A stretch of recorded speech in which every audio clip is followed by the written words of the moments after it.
Jangan lupa like, komen, dan subscribe channel YouTube TVRI Bengkulu dan nyalakan lonceng notifikasinya.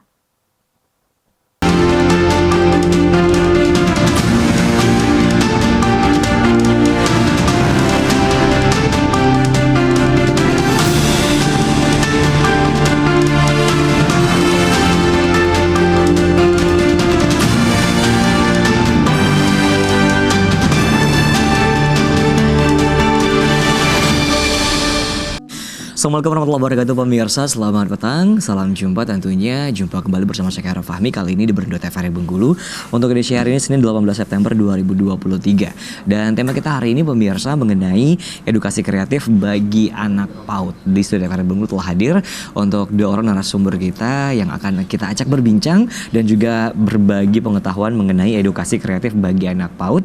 Yang pertama itu ada Ibu Ngatemi selaku Ketua Gugus Bougainville, kemudian juga yang kedua ada Ibu Rada Mawarnisa selaku Kepala PAUD Tunas Bangsa. Kita sapa terlebih dahulu tentunya untuk kedua orang narasumber kita di sore hari ini. Selamat sore Ibu. Selamat sore. Ibu Rada sama Ibu Ngatemi ya. Baik. Nah, kita akan berbincang mengenai edukasi kreatif bagi anak PAUD nih. Nah, sebelum masuk ke edukasi kreatif itu apa, tentunya mungkin kita mau ke ini dulu nih, ke pola asuh ya. Pola asuh yang mungkin kita tahu bahwa kalau untuk ngajarin anak PAUD sama anak TK, sama anak SD, terus sama anak SMP, SMA itu kan berbeda pastinya ya kan. Nah, mungkin ada yang bisa disampaikan mengenai pola asuh yang baik mungkin atau pola asuh yang seperti apa yang diajarkan pada anak PAUD. Ke Ibu Rada dulu deh, Kepala PAUD Tunas Bangsa, boleh silakan. Terima kasih. Nah, seperti kita ketahui bahwa pola asuh itu pengertiannya itu bagaimana cara orang tua memperlakukan anak, mendidik, mendisiplinkan secara proses kedewasaannya sampai proses dewasanya dalam mencapai misalnya seperti yang sesuai dengan norma yang berlaku di masyarakat. Oke, itu pengertian dari pola asuh ya. Pola asuhnya, sedang pola asuh itu ada 4 kan. Ada pola asuh otoriter, ada pola asuh permitif, ada pola asuh demokratif dan pola asuh abai seperti itu. Nah, yang diterapkan untuk pola asuh dari anak PAUD ini sendiri dari keempat pola asuh yang disampaikan tadi itu yang mana? Seperti kalau biasanya bermacam-macam orang tua kan caranya berbeda-beda dalam pola asuh anak. Tentunya setiap orang tua itu ingin yang terbaik untuk anaknya kan. Itu beda-beda. Ada misalnya ada orang tua seperti otoriter, orang tuanya yang harus menurut kehendak orang tua. Jadi anak harus patuh pada perintah orang tua. Jadi anak tidak harus patuh kayak gitu. Kalau yang ini ada pola asuh demokratif, itu anak-anak ibaratnya itu memilih. Jadi anak-anak bisa mandiri. Kalau yang permitif tadi itu seperti pola asuh biasa ya kan. Yang orang tuanya ibaratnya tuh belum begitu ini namanya primitif kan. Nah, kalau yang abai tadi itu pola asuh orang tuanya cuek. Jadi anak diberikan kebebasan kayak gitu. Jadi anak diberikan kebebasan, orang tuanya lebih cuek kayak gitu. Baik, kita ke Ibu Ngatemi dulu nih untuk Ketua Gugus dari Bougainville, mungkin menambahkan kali ya. Nah, kalau tadi ada beberapa macam pola asuh yang disampaikan sama Ibu Rada tentunya. Nah, kalau kita sebagai guru PAUD itu bagusnya pola asuh yang seperti apa yang harus kita terapkan ke anak didik kita, Ibu?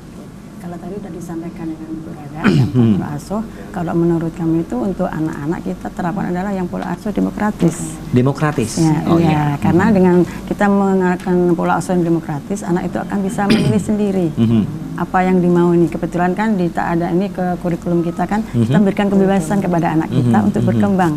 Untuk mengeksplorkan kreativitas mereka dalam pembelajaran. Baik, berarti pola asuh yang demokratif yang diterapkan di PAUD ya.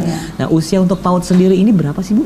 Usia PAUD itu sebenarnya PAUD itu kan ada yang TK, ada juga yang kelompok bermain. Jadi 0 sampai 6 tahun. Berapa? PAUD 0 sampai 0 6 sampai tahun. 6 tahun. Iya. Itu yang kelompok bermain. Enggak, kalau untuk kelompok bermain itu 0 sampai 3 tahun, Oke. nanti 4 sampai 6 tahun itu TK.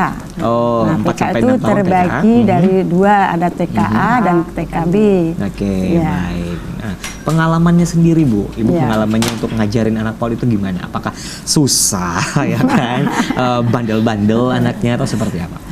Kalau pengalaman selama ini, alhamdulillah ya namanya kita dengan anak-anak mungkin ada sedikit, ya bukan sedikit banyak sih hiburan dari kita.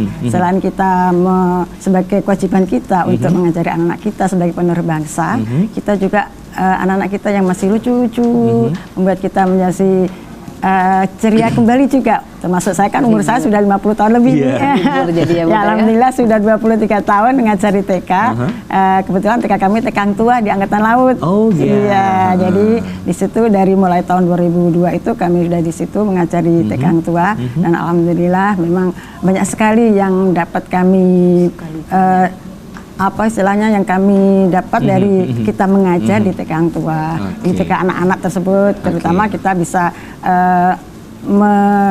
memberikan yang terbaik kepada anak-anak kita, apa yang telah kita, apa yang diminta oleh para wali murid kita, terutama untuk memberikan pembekalan pada anak kita masalah pembiasaan mereka berdoa, pembiasaan pertama kali itu. Nah, untuk pembelajarannya memang kita sesuaikan dengan umur anak masing-masing. Oke, baik. Nah, ini kita ke Ibu Rada dulu nih ya, ke Ibu Rada Mawarnisa selaku Kepala PAUD Tunas Bangsa. Nah, semisalnya nih saya selaku orang tua nih menitipkan anak saya ke PAUD ya kan, menitipkan anak saya ke PAUD atau ke tempat pendidikan anak gitu. Nah, setelah keluar dari PAUD itu sebenarnya apa sih yang diharapkan oleh orang tua itu sendiri? Kita kan tahu bahwa saya pengen nitipkan anak saya ke PAUD nih. Nah, jadi apa nanti pas setelah keluar PAUD itu, Bu? Alhamdulillah selama mengajar di PAUD ya biasanya orang tua itu mengharapkan yang seperti Bunda Ngatmi kasih ini berikan informasi tadi, misalnya pembiasaan anak-anak kalau datang udah terbiasa mengucapkan salam, kalau mau makan mereka cuci tangan, terus mereka berdoa sebelum dan sesudah makan. Kebiasaan sehari-hari lah ya. Kebiasaan sehari-hari seperti itu. Terus dia lebih dari cara bicaranya, misalnya ada dia mau minta sesuatu, selain kita juga menerapkan, misalnya dia mau minta ambilkan sesuatu, dia kita sambil kita bimbing, kalau minta sesuatu ucapkan kata apa, misalnya kata tolong ya, misalnya kayak itu. Dia misalnya ambilkan itu Bunda katanya kan, jadi kita luruskan dari tolong Bunda, tolong ambilkan. Jadi melalui pembiasaan seperti itu, insya Allah anak-anak juga udah terbiasa di sekolah, mereka bawa juga ke rumah. Itu biasanya kan membuat orang tuanya yang biasanya tidak terbiasa mengucapkan hal-hal demikian. Setelah dia ibaratnya sekolah kan itu bertemu dengan teman-teman, bertemu dengan guru, bersosialisasi di sekolah ya. Alhamdulillah mereka udah terbiasa melalui pembiasaan seperti itu. Oke, baik. Nah, untuk mengajarkan kebiasaan sehari-hari yang tadi Ibu sampaikan tentunya susah nggak sih Bu ke anak-anak yang umurnya 0 sampai 3 tahun tersebut? Ya kan kita tahu bahwa mereka masih sangat nakal sekali pastinya, susah benar, diatur dan sebagainya. Masih begitu lincah. Iya, betul. Aktif, ya. Iya, susah nggak sih kalau menurut Ibu sendiri? Kalau menurut saya tidak, karena biasanya tapi ada juga sih susahnya tuh misalnya penerapan kita di sekolah sama penerapan yang di rumah setelah itu beda kadang-kadang seperti itu. Oke, baik, kita ke Ibu Ngatmi lagi nih. Sempat tersulut emosi nggak Bu dalam ngajarin anak PAUD? Ya biasanya kan kalau kita lagi ngajarin anak kecil itu kan banyak sekali pengalaman yang luar biasa yang muncul ya kan. Ada yang bandel lah, ada yang inilah, ada yang itulah. Nah, sebelum kita masuk ke edukasi yang kreatif, mungkin yang bakalan kita kasih tahu ke pemirsa di rumah tentunya. Nah, sempat pernah kesulut emosi nggak dalam ngajarin anak PAUD itu sendiri? Sebenarnya ya kita tahan dulu untuk emosi itu. Namanya kita akan menghadapi anak-anak. Iya. Saya rasa sampai emosi terlalu itu tidak. Mungkin agak sedikit, kesel dikit. Cuman dengan kita melihat anak tersebut, terus kita kasih tahu mereka, terus, Bunda, maaf ya Bunda, kadang seperti itu. Jadi kita akhirnya akhirnya kita kembali lagi ceria dengan anak-anak mereka. Oh gitu. Iya. Jadi gawat kalau bundanya itu udah emosi gawat sekali ya. Tidak Takutnya ada, nanti ditiru sama tidak, anaknya ya iya, kan. tidak Oke. ada. Nah, apakah hanya di PAUD itu pembelajarannya hanya bermain saja atau nyanyi-nyanyi dan sebagainya gitu-gitu, atau cuma hanya itu, atau seperti apa?